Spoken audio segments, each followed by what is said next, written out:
ma'am थोले सिगा थोले अदो मफमदी हानगी Matangi हानगी निंथौ पालिंगी मतंगिना मफमदी हजिक सिंजे मंथरेबको मफमसे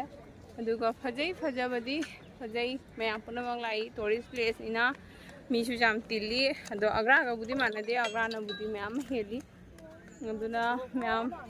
blog से Matang सिगा लोइसलगे अदुगा हाइदी आइसु Agra fort की वारी से फजना खंगदेबको अंगासाय इरगा थेटपदुगा हाइदी अकबरना सारमनी अदुमाइन हाइदुने अदो मोइगा अखोइसु हाइदी हंजिक से गाड़ी फाद्रोबनिने ने थेंगे हाइना हाइदी सिगा चंगबै प्लान लेतेनको अदुना प्लान लेतबनिने अखोइसु टूरिस्ट गाइड के गाति लौद्रेबा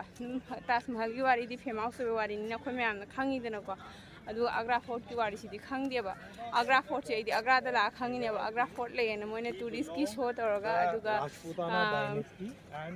कहीं दिल्ली फोर्ट पुदी खंगबको अदुदना अग्रा फोर्ट की वारी से इदी याम खंगदे खंगदबैना वारी जाउदबनिना सिबुदी तुम नुंगना साबा कई हाइनी मूर्ति हाइगद्रा जुम हाइगद्रा बिल्डिंग हाइगद्रा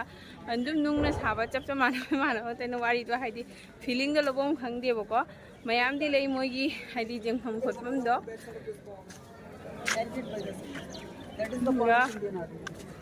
मोइसे ताइसे मयाम टूरिस्ट गाइड न ताइने बको मैम से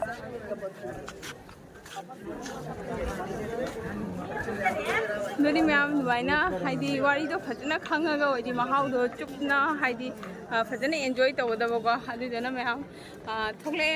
नुंगाई कोबेबुदी नुंगाई कनो तौरे कोरे दुगा हंजी हल्लनी अखोय हंजी बस ता हल्लनी नुना मैम हाइदी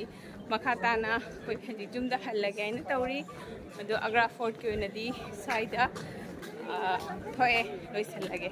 अदो इस्नाउ मैमना चैनल से सपोर्ट तौबिउ चैनल से सपोर्ट तौबिदना दुम मथंग अंगमंगम्बा हापकपा आइदु ngamlo होनागे अदो इस्नाउ मैमना support तौब लेपिनु thank you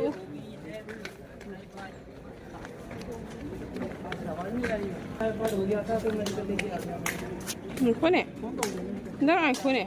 मसाइदी video on off